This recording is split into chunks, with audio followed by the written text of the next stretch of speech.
Some members of Congress are notorious for demanding they be briefed into the most sensitive intelligence programs.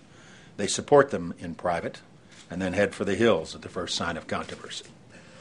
As far as the interrogations are concerned, all that remains an official secret is the information that we gained as a result. Some of his defenders say the unseen memos are inconclusive, which only raises the question why they won't let the American people decide that for themselves.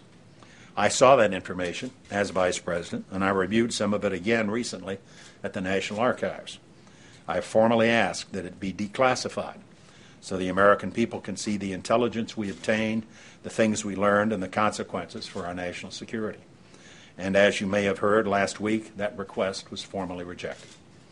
It's worth recalling that ultimate power of declassification belongs to the President himself. President Obama has used his declassification authority to reveal what happens in the interrogation of terrorists. Now, let him use that same power to show Americans what did not happen, thanks to the good work of our intelligence officials. I believe this information will confirm the value of interrogation of detainees, and I am not alone. President Obama's own Director of National Intelligence, Admiral Blair, put it this way: high-value information came from interrogations in which those methods were used and provided a deeper understanding of the al-Qaeda organization that was attacking this country. End quote.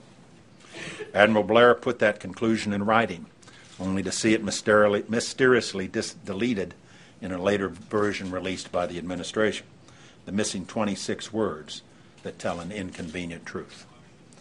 But they couldn't change the words of George Tenet, the CIA director under Presidents Clinton and Bush, who bluntly said, "I know that this program has saved lives. I know we've disrupted plots. I know this program alone is worth more than the FBI, the Central Intelligence Agency, and the National Security Agency put together have been able to tell us." End quote. If Americans do get the chance to learn what our country was spared, it'll do more than clarify the urgency and the rightness of enhanced interrogations in the years after 9/11. It may help us to stay focused on dangers that have not gone away. Instead of idly debating which political opponents to prosecute and punish, our attention will return to where it belongs, on the continuing threat of terrorist violence and on stopping the men who are planning it. For all the partisan anger that still lingers, our administration will stand up well in history, not despite our actions after 9/11, but because of them. And when I think about all that has to come during our administration and afterward, the recriminations, the second-guessing, the charges of hubris, my mind always goes back to that moment. To put things in perspective, suppose that on the evening of 9/11, President Bush or I had promised that for as long as we held office, which was to be another 2,689 days, there would never be another terrorist attack inside this country. Talk about hubris. It would have seemed a rash and irresponsible thing to say. People would have doubted that we even understood the enormity of what had just happened. Everyone had a very bad feeling about all of this and felt certain that the Twin Towers, the Pentagon, and Shanksville were only the beginning of the violence. Of course, we made no such promise. Instead, we promised an all-out effort to protect this country. We said we would marshal all elements of our nation's power to fight this war and to win it. We said we would never forget what had happened on 9/11, even if the day came when many others would forget.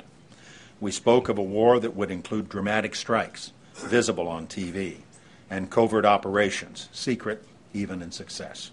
We followed through on all of this, and we stayed true to our word. To the very end of our administration, we kept al-Qaeda terrorists busy with other problems.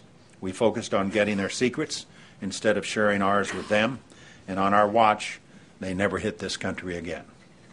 After the most lethal and devastating terrorist attack ever, 7.5 years without a repeat is not a record to be rebuked and scorned, much less criminalized.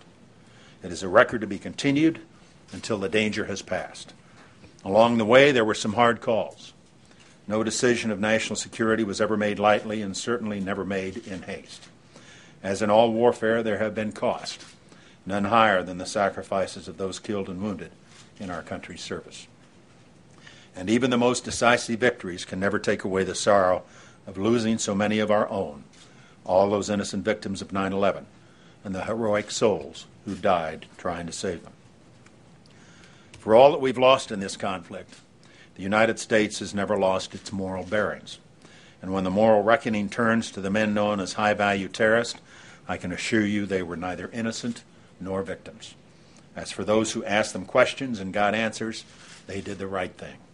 They made our country safer, and a lot of Americans are alive today because of them.